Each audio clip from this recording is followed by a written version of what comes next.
कटिहार जिले के बारसोई थाना परिसर में आगामी मोहर्रम पर्व को लेकर शांति समिति की बैठक आयोजित की गई, जिसकी अध्यक्षता थाना अध्यक्ष उमेश कुमार ने की।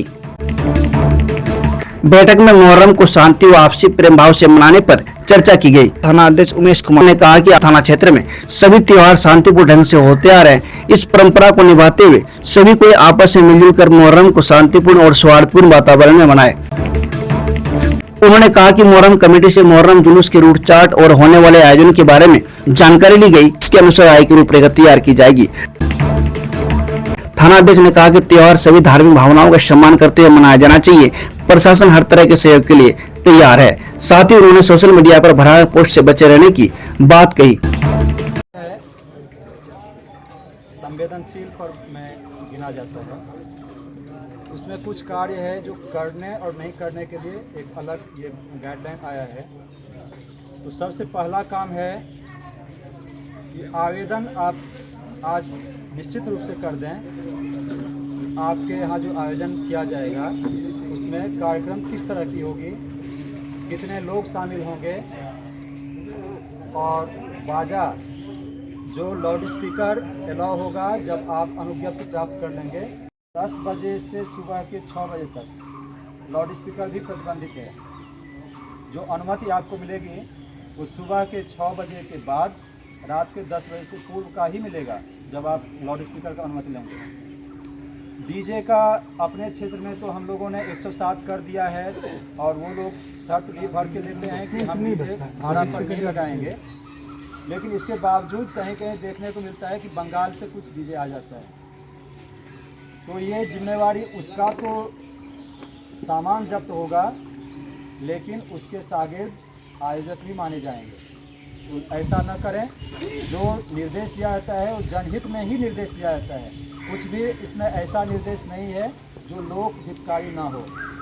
इसीलिए इस बात का ध्यान रखेंगे कि डीजे कहीं बाहर से भी नहीं लाएंगे, क्योंकि बहुत सारी ऐसी घटनाएं हो जाती है कि उस आवाज़ में या फिर आजकल तो दिल की बीमारी आदमी की इतनी हो गई है कि बहुत सारे उससे भी परेशान हो जाते हैं। तो इस पर ध्यान रखें। जहाँ खेल का आपका स्थान है, किसी भी धार्मिक स्थल पर जहाँ वो खेला जाना उपयुक्त नहीं है, वहाँ पर आपका गति रुकना नहीं चाहिए, बल्कि आगे बढ़ते रहना चाहिए। यदि रास्ता में इस तरह का कुछ आता है, कहीं झुकी झोपड़ी है, तो वहाँ पर लाठी इतना तेज़ी में नहीं खेला जाना चाहिए जिससे कि दूसरे के घर का नुकसान हो। कहीं कोई पेड़ पौधा या खेती बाड़ी का कोई देखा जाता है पौधा वगैरह, तो वहाँ उसका क्षति नहीं हो। इन सब बातों का ध्यान रखेंगे। जो बुजुर्ग होते हैं, जो समझदार होते हैं, वो तो इस बात को ख्याल रखते हैं, लेकिन जो बाहर से आते हैं, कुछ दिनों के लिए खेल खेलने आते हैं, तो उन लोगों में उत्साह एक अलग ढंग का रहता है। वो इस बात को नहीं समझते हैं, तो उनको समझाएंगे कि आप इसके आयोजक हैं और आप उसके संरक्षक हैं। आप इस पर ध्यान रखेंगे कि किसी का कोई नुकसान इससे नहीं हो। वो अपना वॉलंटियर्स कम रखते हैं, जिससे उनके भीड़ की जो संख्या रहती है, भीड़ में जो शामिल होते हैं, वो उनके संभाले से बाहर हो जाते हैं। तो इसमें मेरा अनुरोध है कि आप 10 व्यक्ति पर, जितना आपके यहाँ भीड़ शामिल होगा, 10 व्यक्ति पर एक वॉलंटियर ज़रूर रखें। इससे आपको भी सहूलियत होगी, क्योंकि आयोजक, लाइसेंसधारी और संरक्षक या उस समूह के सदस्य आप भी हैं, तो आपकी भी उतनी ही जिम्मेवारी बनती है जितना लाइसेंसधारी का बनता है, जितना उस भीड़ में हर एक शामिल व्यक्ति का बनता है। सभी की जिम्मेवारी समान है।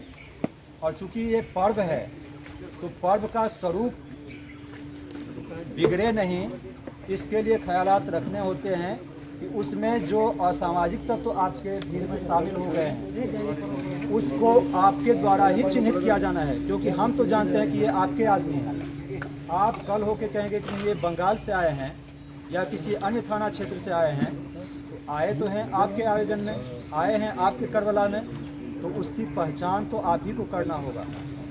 हमारी जो तैयारियां हैं उसमें हमारे यहाँ गश्ती गाड़ी भी 3 है, जो नियमित गश्ती हर जगह करती ही रहेगी आगे भी।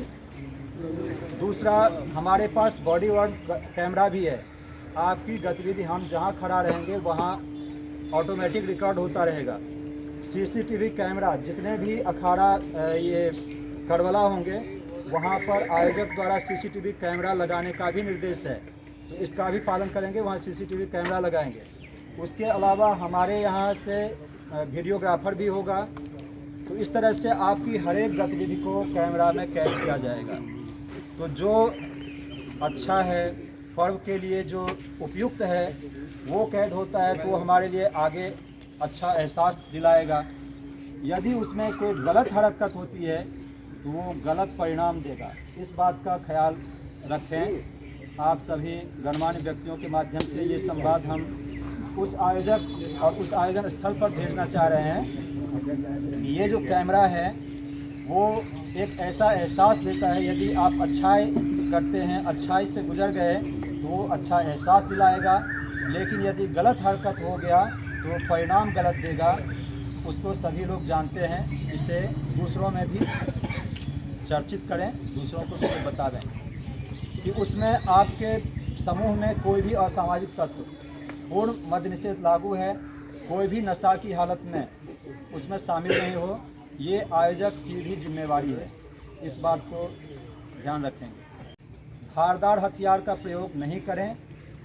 लाठी वगैरह का जो खेल कर्तव्य होता है तो वो कर्तव्य के भांति उसको निभावें, ना कि उसमें किसी पुराने दुश्मनी को साटें, क्योंकि इस तरह के वारदात कहीं कहीं देखने को मिला है, सुनने को मिला है कि उसमें पुरानी जो आपकी दुश्मनी होती है कहीं कहीं उसको भी सामने लाया जाता है। तो चूँकि ये पर्व है, तो पर्व को यदि आज आप दूषित कर देंगे तो आने वाली पीढ़ी आपको गाली देगी कि हमारे पूर्वज कुछ ऐसा हरकत कर गए जिसके कारण आज यहाँ प्रतिबंध लग गया। तो ऐसा नहीं हो, इस बात का पूरा ख्याल रखेंगे कि हमारा पर्व जो है पर्व की भांति मने, कुछ भी उसमें पर्व से इतर कोई हरकत नहीं हो। आपकी आंखों की पूरी देखभाल के लिए बारसोई आबादपुर रोड स्थित अतीक आई केयर सेंटर में अत्याधुनिक मशीनों द्वारा आंखों की जांच, अनुभवी नेत्र चिकित्सक द्वारा मोतियाबिंद, ग्लूकोमा, रेटिना से जुड़ी बीमारी और बच्चों की आंखों की विशेष इलाज की सुविधा उपलब्ध है। इसके अलावा अतीक आई केयर सेंटर में ब्रांडेड चश्मा, कॉन्टैक्ट लेंस और स्टाइलिश फ्रेम्स भी उपलब्ध हैं, जिसका पता है बारसोई आबादपुर रोड, गैस गोदाम के नजदीक, रास चौक, बारसोई, कटिहार। अधिक जानकारी के लिए स्क्रीन पर दिए गए नंबर पर संपर्क करें। धन्यवाद।